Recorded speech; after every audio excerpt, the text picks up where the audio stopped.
من أقوى العلاجات، يعالج جميع التهابات الجهاز التنفسي، يعالج الربو وضيق التنفس والزكام المتكرر، يعالج آلام البلعوم، ويعالج بحة الصوت، ينقي الصدر ويقوي الرئتين وخصوصا للمدخنين.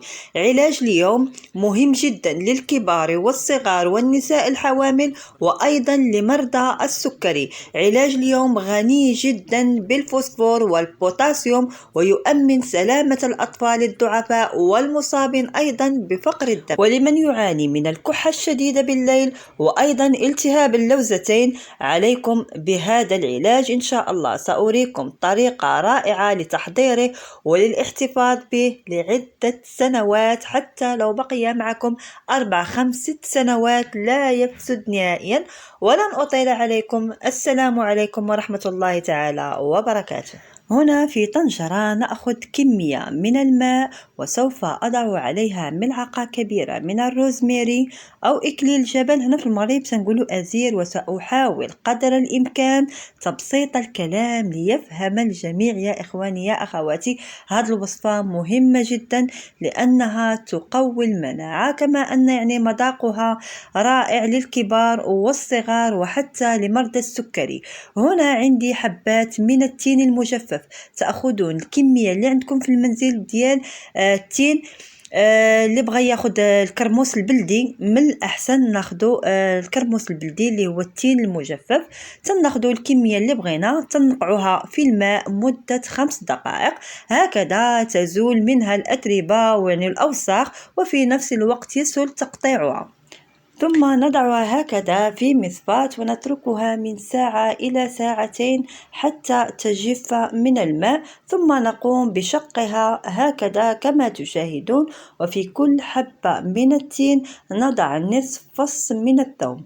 بالنسبة للثوم من الأفضل يكون حبات ثوم صغير جدا، يعني ما ناخدوش حبات ثوم ذات الحجم الكبير، فقط هكذا نأخذ يعني حبات من الثوم تكون صغيرة، وكل حبة من الثوم نقطعها إلى نصفين، وهكذا نغرس في كل حبة من التين نصف حبة من الثوم. بعد ذلك نقوم بوضعها في طنجرة، يعني طنجرة بخار، ونضع كمية أو حفنة من الثوم بدون تقشير. لماذا؟ سأخبركم إن شاء الله لماذا وضعت حبات الثوم بدون تقشير. على العموم نغطي، يعني لا بد من تغطية الطنجرة ونتركها لمدة نصف ساعة حتى تنضج. وفي نفس الوقت يعني إكليل جبل يعطي رائحة رائعة ومذاق أكثر من رائع للتين، وأيضا يزيل رائحة الثوم. لن تجدوا مشكلة مع الأطفال لأن الأطفال لا يحبون مذاق الثوم، حتى الأشخاص اللي تخدموا تتبقى فيهم رائحة الثوم كريهة في الفم. فهذه الطريقة يعني ممتازة جدا، يعني لن تشموا إن شاء الله رائحة الثوم. بعد نصف ساعة نترك يعني حبات التين حتى تبرد تماما. بعد أن تبرد نأخذ حبات التين ونضعها في مقلاة ونضيف عليها ملعقة كبيرة من إكليل جبل. لماذا إكليل جبل؟ لأنه يساعد في التخلص من التهابات الجيوب الأنفية، والتي تعتبر من أكثر المشكلات الصحية شيوعا بين الناس وتحديدا خلال فصل الشتاء. إكليل جبل يتكون من بعض المضادات الأكسدة التي تحمي الجهاز التنفسي من الالتهابات، وإلى جانب ذلك يحتوي على بعض المواد التي تحد من تورم الجيوب الأنفية، وبالتالي يقلل من الشعور بالآلام. أيضا هو ممتاز جدا لمن يعانون من الربو وخصوصا في فصل الشتاء، لهذا لابد من إضافة ملعقة كبيرة من إكليل الجبل. هو مفيد للكبار والصغار كما قلت لكم، وحتى لمرضى السكري. أضفت بعض يعني القليل من زيت الزيتون، يعني فقط تقريبا هكذا يعني كأس من زيت الزيتون، ثم نضعها على نار تكون هادئة جدا. البعض تيقول لك زيت الزيتون ما خصهاش طيب لأنها تتفقد الفوائد ديالها. لا، إلا جهدنا عليها البوطة راه ما تيبقاش فيها او ما تيبقاش عندها هذوك الفوائد. من الاحسن نديرو كي تشوفوا العافيه او النار تكون هادئه جدا.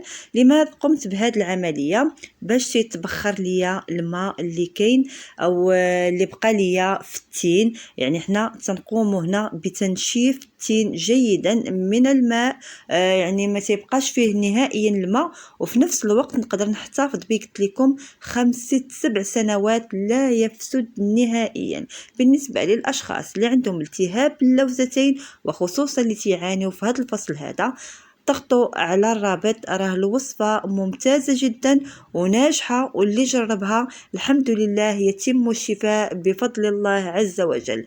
بالنسبة للأشخاص اللي عندهم مناعة قليلة جدا في فصل الشتاء، بمجرد ما تدخل البرد تيمرضوا بسرعة. والله العظيم جربوا هذه الوصفة هذه من نواة التمر. نواة التمر لا يعني ما ترميوش، تنحتفظوا به، وجربوا الوصفة راها ممتازة، تتقوي المناعة بشكل كبير. نواة التمر لا يحرق نهائيا. إلا بغينا نستافدوا منه ضغطوا على الرابط الفوق وإن شاء الله غادي يطلع لكم الوصفة راها ممتازة. وتبعوا حتى هذه الوصفة هذه اللي وريت لكم اليوم أكثر من رائعة. من بعد تناخذ حبات تين ونضعها في قنينة تكون معقمة، ونضع حبات تين يعني في القنينة المعقمة وهو ساخن، ثم نصب زيت الزيتون كما تشاهدون، يعني نغطيه تماما بزيت الزيتون، ثم نضعها في خزانة تكون مظلمة، يعني وقت الحاجة للمرض. بالنسبة لمرضى السكري يتناولون حبات الثوم في الصباح على الريق. ما تخافوش اصحاب السكر، راه هاد الوصفه هذه راه ممتازه حتى للمعده. ما تخافوش، كاين لا يقول كنشربها على الصباح ضرني، لا. تناخذ 2 حبات ديال الثومه مع ملعقه من زيت الزيتون اللي نقعنا فيه الشريحه.